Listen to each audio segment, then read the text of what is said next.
हो गया। चलो अब दिखाई देगा तुम लोगों को कि कितना तुम लोग कैथोड रे और एनोड रेज के बारे में समझे हो। क्वेश्चन के थ्रू समझ में आ जाएगा, ठीक है। कुछ क्वेश्चन करेंगे, दो क्वेश्चन से कितना कंसेप्ट क्लियर होता है ये तुमको आप समझ में आएगा, जो बच्चा थ्योरी पूरा पढ़ा है, ठीक है। क्या थ्योरी कितना पढ़ लो ना, तुमको कॉन्फिडेंट नहीं आएगा, वो चीजें ज्यादा दिन तक याद नहीं रहेंगी, लेकिन सवाल अगर कर लिया ना तुमको बहुत दिन तक याद रहेगा, ठीक है। सवाल के थ्रू कभी भी रिवीजन करने के लिए बैठोगे ना तो तुम क्वेश्चन को रिवीजन मत करना भाई, थ्योरी को पहले क्या करना, क्वेश्चन को ही रिवीजन कर लेगा, तुम्हारा पढ़ा हुआ चीज है तो क्वेश्चन के थ्रू तुम्हारा सारा बात क्लियर हो जाएगा कि कौन कौन डाउट है तुम्हारा, कौन कौन कंसेप्ट है उसमें, ठीक है। सुनो, तो इसलिए केमिस्ट्री में क्वेश्चन करना भी जरूरी है थ्योरी को करने के लिए। Which of the following statement is incorrect, वो ध्यान देना, अभी तुम बोले थे ना, हाँ वो इनकरेक्ट लिखा हुआ है, बोला कि 4 ऑप्शन दिया हुआ है। इस बार ऐसा हुआ है कि नीट का जो एग्जाम हुआ है और हर बार मैक्सिमम टाइम जेई में, नीट में बहुत सारे कंपटीशन के क्वेश्चन में वो व्हाई आर यू इन सदमा, व्हाई आर यू इन सदमा, सदमा बनी हुई है बताओ, इतना एनर्जी में आ जाओ, ओके। सो नीट में पूछ, जेई में, नीट में बहुत सारे कंपटीशन में क्वेश्चन ऐसा आता है कि मैक्सिमम टाइम क्वेश्चन में इनकरेक्ट देता है, सुनो बबू, और पहला ऑप्शन करेक्ट रहता है, पहला ही बच्चा हमारे जल्दी में इनकरेक्ट छोड़ के करेक्ट पढ़ लेता है, उसको लगता है ओ करेक्ट पूछ रहा है, फटाक से पहला ऑप्शन सही मिलता है, पहले ऑप्शन मार के आगे बढ़ जाता है, लो लुल हो गया देखो देखो, तो इसलिए क्वेश्चन को थोड़ा सावधानी से पढ़ना पड़ता है। बोला इनमें से कौन इनकरेक्ट है, कौन स्टेटमेंट इनकरेक्ट है, गलत कौन स्टेटमेंट है, तो 3 तो सही होगा, एक गलत होगा, चेक करते हैं। चलो बेंच बजा दे रहा हूं, देखो, cathode rays are emitted out from the surface of the cathode. Cathode ray क्या होता है, यहाँ प्लेट था, याद करो, एक इंटरेस्टिंग बात जानकारी देता हूं अभी, बहुत इंटरेस्टिंग जानकारी, थ्योरी क्वेश्चन से थ्योरी और भी क्लियर हो जाती है। तो देखो ये माइनस था, ये प्लस था, ये डिस्चार्ज टिप था, याद है कि नहीं है, याद है कि नहीं, ऐसे करके हम लोग बनाए थे, याद है कि नहीं, बरका था, ओके, प्लेट को बनाए थे, ऐसे जोड़े थे। अब क्या हुआ था, कैथोड प्लेट है हाई वोल्टेज पे, ओके, और लो प्रेशर पे गैस इलेक्ट्रिसिटी कंडक्ट करती है, तो यहां से इलेक्ट्रॉन क्या होता है कि यहां से इलेक्ट्रॉन निकल करके कैथोड के प्लेट से इलेक्ट्रॉन निकलता है क्योंकि उनको एनर्जी हाई मिलती है। अब वो इलेक्ट्रॉन जाकर के गैस के मॉलिक्यूल को क्या करते हैं, आयोनाइज करते हैं। तो ये तुम बोल सकते हो कि कैथोड के सरफेस से इलेक्ट्रॉन निकलते हैं, कैथोड रेज निकलता है, ये बोल सकते हो। बट एनोड रेज जो होता है, एनोड रेज कौन रेज, अरे यहां हाइड्रोजन का एटम था, इलेक्ट्रॉन निकला, इलेक्ट्रॉन से क्या करा, अरे आयोनाइज हो गया नहीं गैस मॉलिक्यूल, तो ये इलेक्ट्रॉन इसको टक्कर मारा, टक्कर मार के उसमें से और इलेक्ट्रॉन को क्या कर दिया, निकाल दिया। तो गैस के मॉलिक्यूल में से भी इलेक्ट्रॉन निकलेंगे, गैस के मॉलिक्यूल से ना इलेक्ट्रॉन निकले, पहले एटम में टूटेंगे, फिर एटम से इलेक्ट्रॉन निकलेगा, फिर इलेक्ट्रॉन वो इलेक्ट्रॉन दूसरे एटम को क्या करेगा, टकराएगा, फिर उसमें से इलेक्ट्रॉन निकाल देगा। ऐसे ही गैस के मॉलिक्यूल क्या होते जाएंगे, आयोनाइज हो जाएंगे। तो कैथोड रेज यानी कि इलेक्ट्रॉन कैथोड से तो निकलता ही निकलता है और उसके गैस के मॉलिक्यूल से भी निकलता है, ये बताना चाह रहा हूं मैं, इंपॉर्टेंट पॉइंट है ये।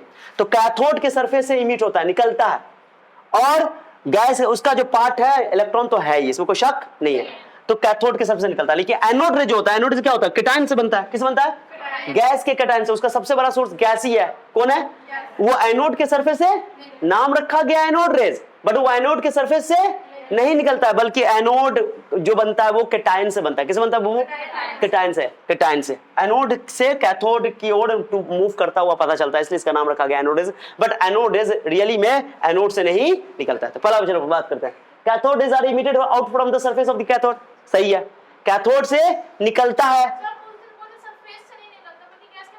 वही तो बता रहा हूँ, एनोड की बात बता रहा हूँ कि एनोड के सरफेस से नहीं निकलता है एनोड रेज।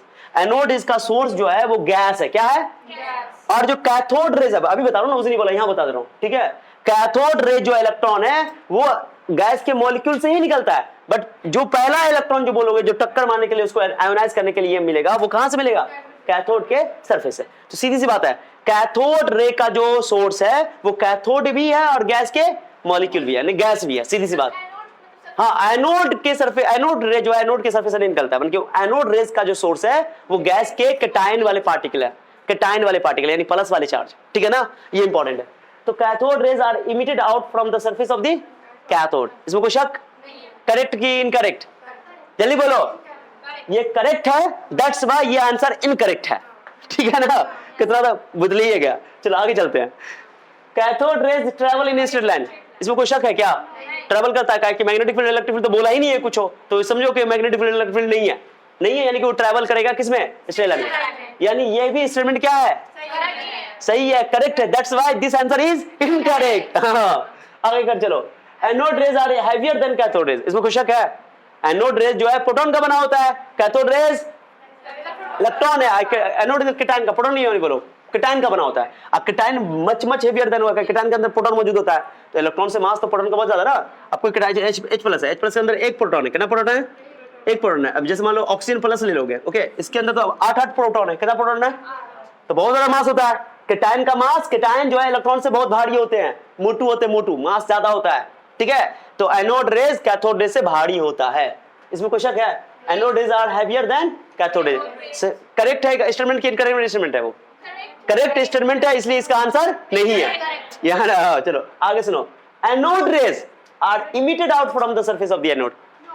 नो, वही मैंने बोला कि एनोड रेज का जो सोर्स है वो केटाइन है, गैस के केटाइन है, ओके, एनोड से नहीं निकलते हैं, क्वेश्चन में दम है। सो ये वाला बोलो इनकरेक्ट स्टेटमेंट है, that's why this is the answer, correct answer. Answer हो गया, पूरा दिमाग खुल गया, दिमाग के पर्दा खुले। क्वेश्चन करने से बहुत सारी छोटी छोटी चीजें क्या हो जाती है, इसलिए मैंने जानबूझ के क्वेश्चन करवाया। ये सारे क्वेश्चन नीट में, जी में इस टाइप के क्वेश्चन आते हैं और कई बार आ चुके हैं, ठीक है, तो ध्यान देना। चलो, तो पहला आंसर हो गया। चलो दूसरा क्वेश्चन देखो, दूसरा तो बना ही दियोगे, कितना बताओ, जल्दी बताओ। द स्पेसिफिक चार्ज यानी कि charge mass ratio cathode rays के लिए, ओके, एक्स यूनिट दे दिया है। हर जब उस डिस्चार्ज ट्यूब के अंदर गैस भरा हुआ है, हाइड्रोजन गैस, माने कि स्पेसिफिक चार्ज की वैल्यू कुछ ना कुछ होगी ना, जो भी है उसका नाम एक्स दे दिया। वो क्या दे दिया? बेंच पर साथ रहो, ध्यान सुनो, बहुत अच्छा क्वेश्चन है ये। ऐसा क्वेश्चन भर भर के एग्जाम में आया हुआ है, भर भर के, ठीक है। तो specific charge of cathode rays is X unit दे दिया। जब गैस कौन भरा गया है? When hydrogen gas is filled in the discharge tube, यानी डिस्चार्ज ट्यूब में जब हाइड्रोजन गैस भरा गया है तो उस टाइम पर स्पेसिफिक चार्ज की वैल्यू एक्स यूनिट है। कितनी है? एक्स यूनिट है, दे दिया एक्स यूनिट। अब बोला है अगर what will be the value of specific charge, जब उसमें ड्यूटेरियम गैस भर दिया। ड्यूटेरियम क्या होता है बता देता हूं। हाइड्रोजन का तीन आइसोटोप होता है, हाइड्रोजन का तो एक होता है हाइड्रोजन 1 हाइड्रोजन 1 जिसको बोलते हैं हाइड्रोजन सिंपल हाइड्रोजन, इसका एक और नाम है प्रोटियम। और एक होता है 2 हाइड्रोजन, एक होता है 3 हाइड्रोजन। सुनो ना, ये जो तुम्हारा है इसी को ड्यूटेरियम बोलते हैं। ड्यूटेरियम क्या बोलते हैं? ड्यूटेरियम। ये हाइड्रोजन से थोड़ा भारी है, हाइड्रोजन से थोड़ा मास ज्यादा है, क्योंकि इसके अंदर दो प्रोटॉन नजर आता है, ठीक है। माने एक प्रोटॉन होता है, एक न्यूट्रॉन होता है, एक प्रोटॉन होता है इसके अंदर, एक न्यूट्रॉन, इसके अंदर 2 प्रोटॉन है, 1 न्यूट्रॉन, इसलिए 2 मास इसका हो जाता है। देखो इसका मास 1 होता है, इसका मास 2 होता है, इसका मास 3 होता है। तो मास बढ़ने से स्पेसिफिक चार्ज का रेशियो पता है तुमको? तो देखो क्या लिखा है यहाँ, बोला कि एक्स यूनिट है, अब मास बढ़ गया है। अब फॉर्मूला होता है स्पेसिफिक चार्ज का, चार्ज बाय मास रेशियो, मास ज्यादा स्पेसिफिक चार्ज कम, मास कम स्पेसिफिक चार्ज ज्यादा। अब बोल रहा है कि एक्स यूनिट है। अब बोलो ड्यूटेरियम भर दिया गया, अब ड्यूटेरियम का मास तो डबल है हाइड्रोजन से, ड्यूटेरियम का मास हाइड्रोजन से डबल है, तो बताओ आंसर क्या होगा? जल्दी बोलो, कौन जी? चलो बताओ, ए कितने बोलने वाले? ए बी बोलने वाले बोलो 2, सी और डी को है बोलो।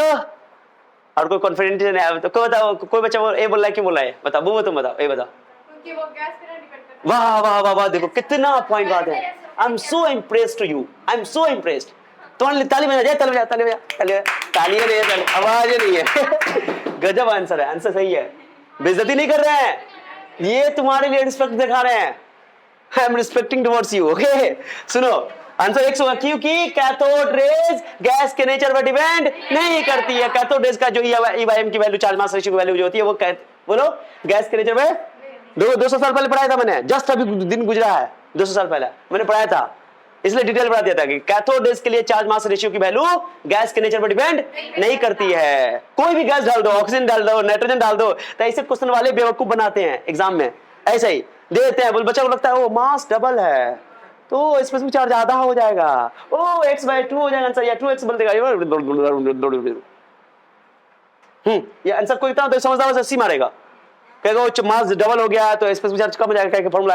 ये समझदार मारेगा, जो पढ़ा है उनसे गलती होगा। ये जो नहीं पढ़ा है तो उससे गलती का तो सवाल ही नहीं है, वो तो बिल्कुल लुल हो जाएगा, गलत होगी नहीं, लुल हो जाएगा वो। लेकिन जो पढ़ा है वो गलती करेगा, और जो अच्छा से पढ़ा है उसको तो गलती होने का सवाल ही नहीं है। इसलिए थ्योरी को अच्छा समझना है, ओके। चलो आंसर समझ आ गया? मैंने think without ink, no solve, no pen writing, only answer, okay. Think without ink, good good. अब हो गया। अब चलो, अब ई वाला भी देखो। अब केटाइन है, केटाइन से बनता है एनोड रेज। बुबू केटाइन से क्या बनता है? अब एनहाइड्रोजन कैटायन के लिए यानी एनोडेस के लिए E/m की वैल्यू यानी चार्ज मास रेशियो की वैल्यू मास पर डिपेंड करेगा ना, अलग अलग गैस के लिए अलग अलग होगा। मिस्टर बुपुलाल ओके, रहती तो गायब, जब क्लास होता है तो मस्ती करता रहता है, अब बुलाते हैं रिवीजन कर तो नहीं, भूत पकड़ लेता है। The specific charge is maximum 4 जिनका मास दो, चार्ज मास रेशियो का फॉर्मूला होता है ना, जिनका चार्ज तो सब पे सेम है, दोनों सब पे चार्ज से कोई फर्क नहीं पड़ता, +1 +1 +3 +2 कोई दिक्कत नहीं है, चार्ज ज्यादा फर्क नहीं पड़ेगा, चार्ज बहुत कम वैल्यू होता है, मास की बात कर लेते हैं। इसमें सबसे ज्यादा मास जिसका होगा, जिसका ज्यादा मास होगा उसका E/m की वैल्यू सबसे कम होगी, याद है ना, जिसका मास ज्यादा, ये समझते हो कि नहीं समझते हो? दो ये बताओ 1/10 बड़ा कि 1/100 बड़ा, जल्दी बताओ, जोर से बोलो, कौन कंट्रोल कौन बड़ा, कैसे? मास सही बोली तुम, समझदार हो, कितनी समझदार कैसे हो गई?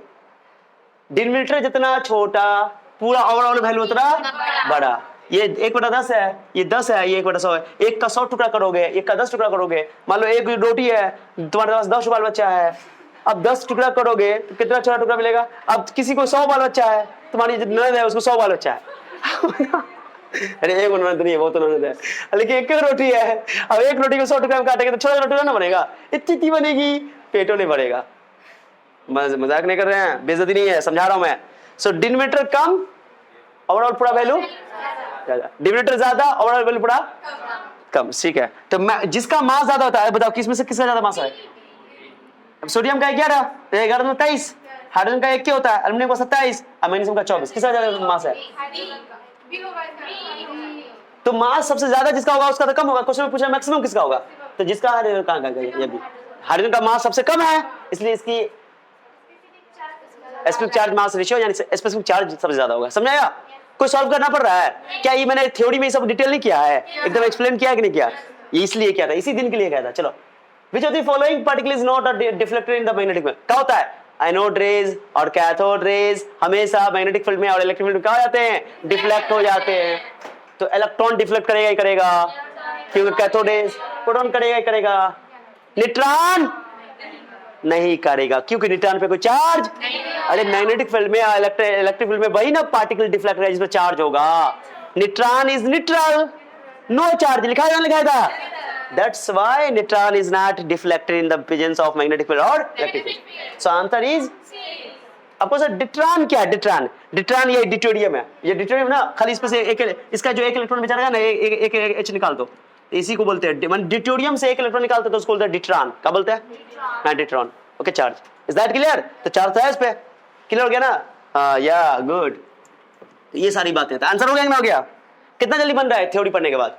चलो अब अच्छा क्वेश्चन पांचवा है, पांचवा में थोड़ा पेन चलाना पड़ेगा, ऐसे काम नहीं चलेगा। अब अच्छा क्वेश्चन है ये क्वेश्चन भी कई बार जेई में पूछा गया। हाँ बहुत आसान question. The specific charges of 2 particles A and B, 2 particle A और बी, उनका स्पेसिफिक चार्ज का रेशियो दे दिया, उल्टा स्पेसिफिक चार्ज का रेशियो दे दिया, ओके, और मासेस का रेशियो दिया हुआ है, तब चार्ज का फॉर्मूला बताओ। स्पेसिफिक चार्ज का फॉर्मूला क्या होता है बताओ?